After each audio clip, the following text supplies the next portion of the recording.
నమస్కారం అనిల్ సింగ్ గారు. నమస్తే శిరీష. సో మరి ఈ మధ్య కాలంలో మనం చూసుకున్నట్లయితే స్టార్టప్ కంపెనీస్ అనేవి రోజుకి కొత్త ఐడియాస్ తోటి రావడం జరుగుతూ ఉన్నాయి. అండ్ అలాంటి వాళ్ళ కోసం ప్రభుత్వం తరపు నుంచి ఒక స్టార్టప్ని స్టార్ట్ చేయాలి అనుకుంటున్నాం. దానికి ఫైనాన్షియల్గా ప్రభుత్వం తరపు నుంచి లోన్ రూపకంగా కావాలి అనుకునే వాళ్ళకి ఏ లోన్ ఉంది అండ్ దాంట్లో మనకి అమౌంట్ ఎంతవరకు వస్తుంది, దానికి కావాల్సిన ఎలిజిబిలిటీ ఏంటి సార్? ఫస్ట్ అండ్ ఫార్మోస్ట్ ఏంటంటే ఇది ఒక పెద్ద గుడ్ న్యూస్ అండి. Major impact and major benefit అనేది ప్రతి చిన్న పెద్ద స్టార్టప్కి దొరకబోతుంది. సో ఇందులో ఏంటంటే కండిషన్స్ ఉంటాయండి. కండిషన్స్ లేకుండా అసలు ఎలాంటి వెరిఫికేషన్ లేకుండా ఎలాంటి మెరిట్ బేసిస్ లేకుండా లోన్స్ రావు. సో చూసుకుంటే మీరు లోన్ కోసము ఎంతైతే అమౌంట్ ఆలోచిస్తున్నారో దానికి 10 ఇస్తారు. కాకపోతే మీరు దానికి ఎలిజిబుల్ అవ్వాలి. ఓకే, ఆ ఎలిజిబిలిటీ కోసము కొన్ని డ్యూ డిలిజెన్స్ ప్రాసెస్ ఉంటుంది, కొన్ని డాక్యుమెంట్స్ కావాల్సి వస్తుంది. అవన్నీ డాక్యుమెంట్స్ కూడా నేను ఆఫ్లైన్లో చెప్తా. ఎందుకంటే ఈ డీటెయిల్స్ అన్నీ కూడా మనము చేసుకుంటూ వెళ్తే ఒక గంట సేపు అయిపోతుంది ఎపిసోడ్ కాస్త. సో అతిపెద్ద ఇంపార్టెంట్ ఇన్ఫర్మేషన్, బ్రేకింగ్ న్యూస్ ప్రతి చిన్న పెద్ద స్టార్టప్ కంపెనీ పెట్టుకున్న వాళ్ళకి, పెట్టుకోవాలి అనుకుంటున్న వాళ్ళందరికీ కూడా మన భారతదేశ ప్రభుత్వము, గవర్నమెంట్ ఆఫ్ ఇండియా ఒక సపరేట్గా ఒక ఇన్వెస్ట్మెంట్ ఫండ్ని ఏర్పాటు చేసింది. దాని పేరే national investment and infrastructure fund. Okay, చాలా పెద్ద గుడ్ న్యూస్ ఇది. సో మీరందరూ కూడా ఇక్కడ చూడొచ్చు వెబ్సైట్లో, about us anchored by Government of India, we are a collaborative investment platform for international and Indian investors.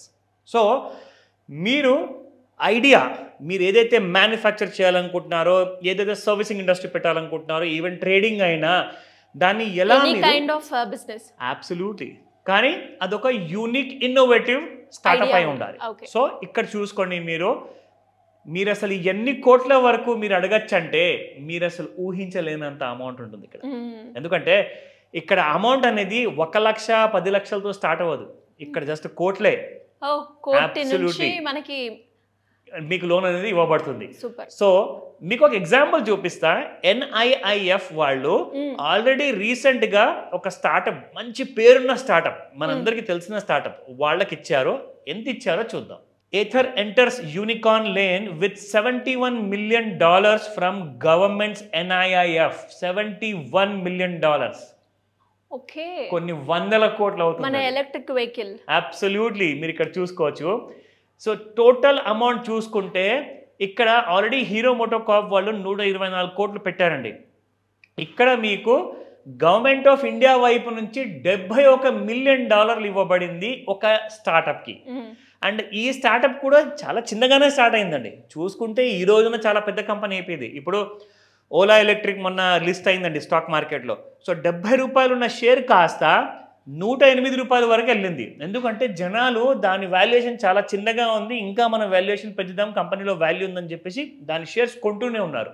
So ఆ సెంటిమెంట్ పాజిటివ్ అవ్వడం వల్ల, సేమ్ అక్కడ ఈవీ బైక్ మ్యానుఫ్యాక్చర్కి వచ్చిన పాజిటివ్ రెస్పాన్స్ వల్ల ఇక్కడ ఏథర్కి కూడా పాజిటివ్ రెస్పాన్స్ వచ్చింది. గవర్నమెంట్ ఆఫ్ ఇండియా ఏకంగా బ్యాటరీకి చెందిన వెహికల్స్నే ఎక్కువగా మనం ప్రోత్సహిద్దామని చెప్పేసి ఉద్దేశంతో గవర్నమెంట్ ఆఫ్ ఇండియా ఇలాంటి కంపెనీకి ఇక్కడ లోన్ ఇవ్వడం జరిగింది, ఇన్వెస్ట్మెంట్ ఇవ్వడం జరిగింది. సో మీరు ఈ డబ్బుల్ని వాటా రూపంలో కూడా మీరు తీసుకోవచ్చు, మీ వాటా అమ్మేసేసి, లేదంటే లోన్ రూపంలో కూడా తీసుకోవచ్చు. సో మీకు 2 ఆప్షన్స్ ఉంటాయి ఇక్కడ. కానీ ఇలాంటి వాటికి అన్నిటికీ కూడా మీరు ఎలిజిబుల్ అవ్వాలి అంటే ఏం చేయాలి, ఎలా ప్రాసెస్ చేయాలి? సో నేను చెప్తా one by one. First and foremost ఏంటంటే మీరు స్టార్టప్ ఇండియా ప్రోగ్రాంలో రిజిస్టర్ అవ్వాలి. అది ఎలా, దానికి ఒక పెద్ద ప్రొసీజర్ ఉంటుంది, డ్యూ డిలిజెన్స్ ప్రాసెస్ ఉంటుంది. అసలు మీరు వరి అవ్వకండి. ఒక్కసారి మీరు ఇలాంటి డీటెయిల్స్ అన్నీ కూడా నేర్చుకుంటే, ఇలాంటి క్లాసెస్ అటెండ్ అయితే మీకు చాలా అడ్వాంటేజ్ ఉంటుంది. సో ఖచ్చితంగా నేనేమంటానంటే, మీరు ఇమీడియట్గా చేయాల్సిన పని ఒక్కటే, మిగతా 100 పనులన్నీ కూడా మేము దాన్ని కేర్ తీసుకుంటాము. మీరు చేయాల్సిందల్లా జస్ట్ మాకు ఒక టెక్స్ట్ మెసేజ్ లేదా వాయిస్ మెసేజ్ పెట్టండి. స్క్రీన్ పైన కనిపిస్తున్న నంబర్కి ఇమ్మీడియట్గా ఫర్ ఆన్లైన్ లేదా ఆఫ్లైన్ క్లాస్కి మీరు అటెండ్ అవ్వండి. ఇందులో మీకు పూర్తి డీటెయిల్ ఫ్రమ్ బేసిక్స్ నుంచి కరెక్ట్గా మనకు లోన్ వచ్చే వరకు, ఒక నెలలో వస్తుందా, సంవత్సరంలో వస్తుందా, ఎన్ని సంవత్సరాలు పడుతుంది టైము, డాక్యుమెంటేషన్ ఎంత కరెక్ట్గా మనం 1 by 1 క్రియేట్ చేసుకోవాలి, దీనికి ఒక వ్యాలిడ్ DPR కావాలి అంటే డీటెయిల్ ప్రాజెక్ట్ రిపోర్ట్ కావాలి, అవన్నీ కూడా 1 by 1 మన దగ్గర ఉన్న ఎక్స్పర్ట్స్తో మీరు నేర్చుకోగలుగుతారు. పర్సనల్గా నేను కూడా ఉంటాను. సో కాబట్టి ఆలస్యం చేయకుండా ఇమీడియట్గా రిజిస్టర్ చేసుకోమని చెప్తాను శిరీష. ఎందుకంటే last date we're going to announce it very soon. So ఇమీడియట్గా రిజిస్టర్ చేసుకోండి. ఈ క్లాస్కి మీరు at the comfort of your home నుంచి మీరు అటెండ్ అవ్వచ్చు. ఇమీడియట్గా రిజిస్టర్ చేసుకోమని చెప్తాను. సో ఒక మంచి ఆప్షన్ అయితే ప్రభుత్వం తరపు నుంచి మనకు అందుతూ ఉంది. సో మరి ఆ ఆపర్చునిటీ ఎవరైనా కావాలి అనుకుంటే సింపుల్గా కింద స్క్రోల్ అవుతున్న నెంబర్ని సంప్రదిస్తే సరిపోతుంది. Sure. Thank you sir. Thank you so much. Welcome Sirisha.